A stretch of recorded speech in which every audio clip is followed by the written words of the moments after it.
छत्रपती शिवाजी महाराज टर्मिनसवर त्या रेल्वे स्थानकामध्ये सध्या आंदोलकांची प्रचंड गर्दी आपल्याला पाहायला मिळते। या रेल्वे स्टेशनवर आंदोलकांची जीवाची मुंबई सुरू आहे। रेल्वे स्थानकामध्ये त्यांनी कुस्तीचा फड मांडलेला आहे। हलगीच्या तालावर या आंदोलकांनी ठेका सुद्धा धरलेला आपल्याला दिसतोय। तर आपण ही दृश्य पाहतोय। ही तीन दृश्य आहेत। खरं तर ही दृश्य मराठा आंदोलनाचे आहे असं म्हटलं तर तुमचा विश्वास बसणार नाही। मात्र हे सगळे मराठा आंदोलक आहेत। छत्रपती शिवाजी महाराज टर्मिनसमध्ये त्यांनी कुस्तीचा फड मांडलेला आहे आणि त्याचबरोबर काही आंदोलकांनी इथे दहीहंडी खेळण्याचा सुद्धा प्रयत्न केलेला आहे, तर काहींनी हलगीच्या तालावर ठेका धरलेला आहे आणि नाचायला सुरुवात केलेली आहे। मनोज जरांगे पाटील यांनी एल्गार पुकारलेला आहे। गेल्या 4 दिवसांपासून त्यांचं मुंबईमधल्या आझाद मैदानामध्ये आमरण उपोषण सुरू आहे। आजपासून तर त्यांनी निर्जळी उपोषण सुरू केलेलं आहे। तर दुसरीकडे काही मराठा आंदोलक हे अशा पद्धतीने नाचत आहेत, दहीहंडी खेळत आहेत आणि कुस्तीचा फड सुद्धा त्यांनी छत्रपती शिवाजी महाराज टर्मिनसमध्येच मांडलेला आहे। दरम्यान या मराठा आंदोलकांमुळे प्रवाशांना मोठा ताप सहन करावा लागलेला आहे। मुंबईकरांची मोठी गैरसोय झाली आहे।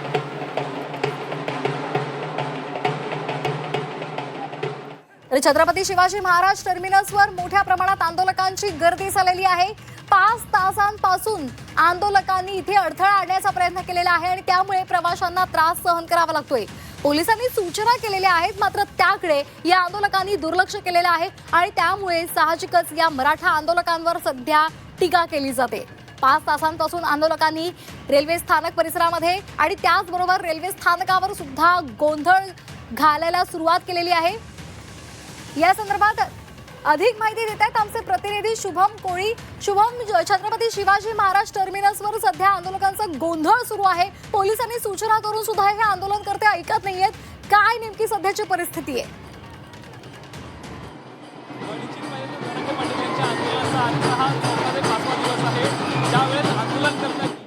आझाद मैदानामध्ये धाव घेतली होती, त्यानंतर मोठ्या प्रमाणात पहिल्याच दिवशी पाऊस पडला होता, नंतर तिथे चिखल साठला होता, म्हणून नजदीकच असलेलं या आंदोलनकर्त्यांनी आता हे रेल्वे स्थानक पहिल्याच दिवशी गाठलं होतं।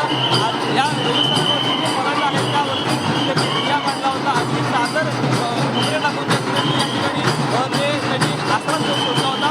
परंतु आजचा हा 14व्या दिवशी आपण पाहिलं तर मोठ्या प्रमाणामध्ये हे आंदोलनकर्ते या ठिकाणी आलेले आहेत। कारण या दिवशी हा आंदोलन सुरुवात झाली, 2 दिवस पूर्व शुक्रवार होता।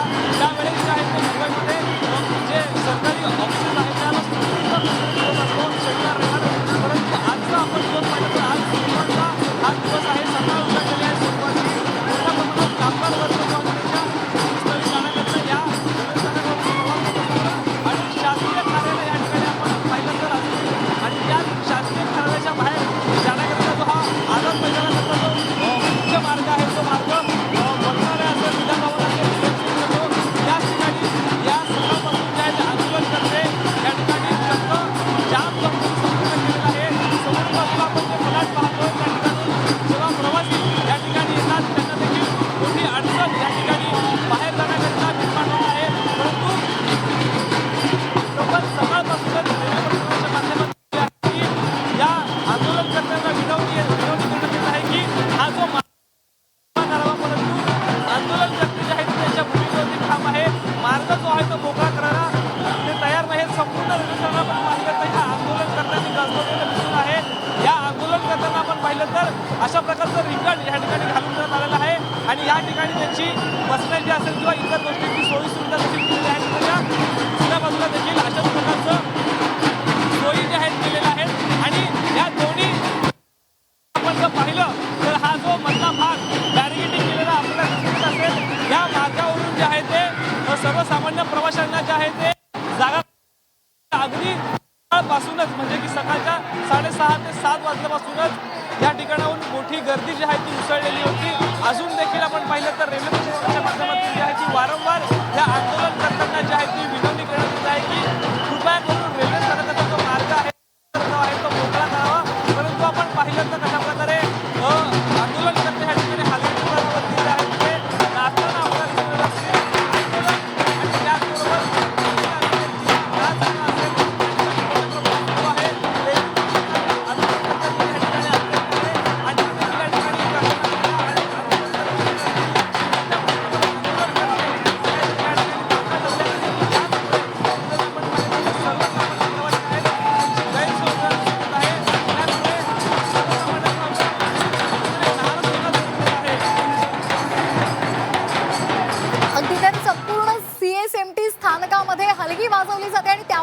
धरला जातो. शुभम, असेच अपडेट्स आपण आमच्यापर्यंत पोहोचवत जा. आता आपण जाणार आहोत मरीन लाईन्सवर. तिथे आपले प्रतिनिधी मनश्री पाठक आहेत.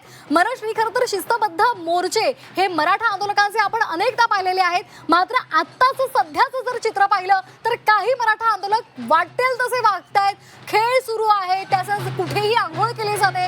आता सध्या मरीन लाईन्सवर तुम्ही आहात, काय तिथलं दृश्य सांगतंय?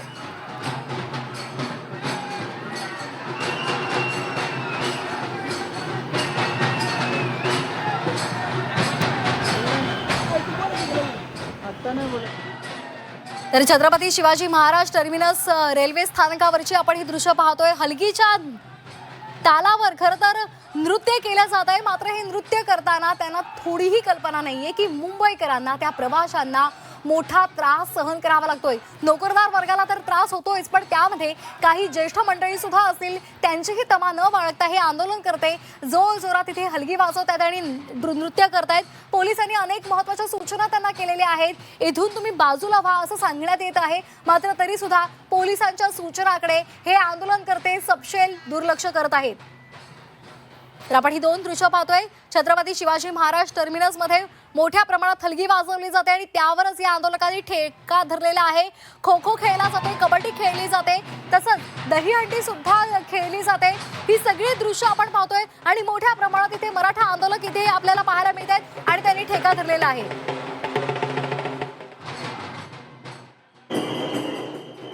मराठा आंदोलकांनी मोठ्या प्रमाणात छत्रपती शिवाजी महाराज टर्मिनसवर ठेका धरत प्रवाशांचा खोळंबा केलेला आहे आणि ती दृश्य आपण झी24 तासवर पाहतोय.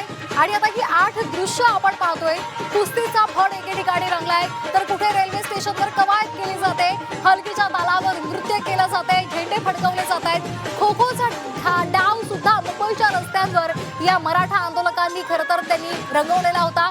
बॅरिकेड्स आहेत, कशासाठी तर आंदोलनकर्त्यांना अडवण्यासाठी, वाहतूक कोंडीतून लोकांची सुटका व्हावी त्यासाठी बॅरिकेडिंग करून पोलिसांनी खरं तर व्यवस्था ठेवलेली होती. मात्र त्या बॅरिकेड्सचं सुद्धा या आंदोलनकर्त्यांनी खेळणं केलेलं आहे. मरीन ड्राईव्हवर फेरफटका मारायला हे मराठा आंदोलक गेलेले आहेत. तिथे सुद्धा मोठ्या संख्येनं आपल्याला मराठा आंदोलक दिसत आहेत. तर भर रस्त्यामध्ये मुंबईच्या रस्त्यांवर या मराठा आंदोलकांनी अंघोळ केलेली आहे. तर रेल्वे स्टेशनवर कबड्डीचं मैदान सुद्धा आपण पाहिलेलं आहे. आपण आता थेट मरीन लाईन्सला जाणार आहोत. आमच्या प्रतिनिधी मनश्री पाठक इथे आहेत. मनश्री, मराठा आंदोलनाची शिस्त गेली कुठे असा प्रश्न या निमित्तानं सर्वांनाच पडलाय. नक्कीच मराठा आंदोलक मुंबईत तर आलेले आहे आणि मुंबई कदाचित अनेक जण पहिल्यांदा बघतायत. त्याच्यामुळे मुंबईतले जे महत्त्वाचे प्रसिद्ध स्थळं आहेत ते फिरण्याचा आनंद सध्या मराठा आंदोलकांकडून घेतला जातोय.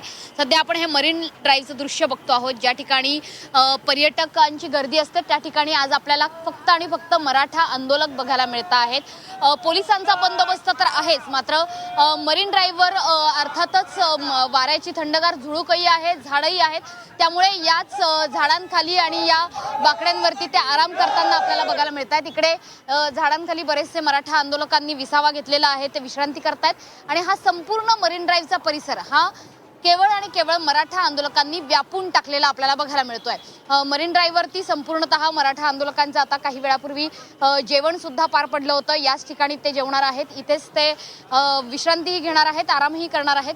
खरं तर मरीन ड्राईव्ह हा असा परिसर आहे जो मंत्रालयापासून नजीक आहे. जर बाजूच्या ठिकाणी तुम्ही बघाल तर बॅरिकेटिंग पूर्णतः केलेला आहे. जो रस्ता मंत्रालयाकडे जातो, विधान भवनाकडे जातो, त्या दिशेने संपूर्णतः पोलिसांनी बॅरिकेटिंग केलेले आहे. एकही मराठा आंदोलकाला पलीकडे सोडलं जात नाहीये. त्याच्यामुळे मंत्रालयाची सुरक्षा व्यवस्था ही कडेकोट तैनात करण्यात आलेली आहे. मात्र त्यासोबतच मरीन ड्राईव्हचा जो परिसर आहे, जिथपर्यंत नजर जाईल पलीकडे, हा संपूर्ण क्वीन्स नेकलेस आज आपल्याला बघायला मिळतोय. जो मरीन ड्राईव्हचा परिसर क्वीन्स नेकलेस म्हणून ओळखला जातो, तो संपूर्णतः मराठा आंदोलकांनी व्यापलेला आहे. आणि इकडे मरीन ड्राईव्हला अनेक मराठा आंदोलक हे अशा पद्धतीने घोषणाबाजी करतायत. काही जण विश्रांती करतायत, काहींच्या जेवणावळी चाललेल्या आहेत. त्यामुळे मरीन ड्राईव्हवरती जीवाची मुंबई करताना हे सगळे मराठा आंदोलक आपल्याला बघायला मिळत आहेत. महाराष्ट्राच्या खेड्यापाड्यातून, कानाकोपऱ्यातून आलेले हे आंदोलक आहेत. त्यामुळे मरीन ड्राईव्ह असेल, हॉटेल ताज असेल किंवा BIC सारखा परिसर असेल, महापालिका मार्ग असेल, यासोबतच लालबाग परळचा परिसर असेल, या ठिकाणी सुद्धा आता मराठा आंदोलकांनी गर्दी करायला सुरुवात केलेली आहे. अगदी धन्यवाद मनोश्री आणि त्याचबरोबर शुभम आपण दिलेल्या या सविस्तर माहितीसाठी.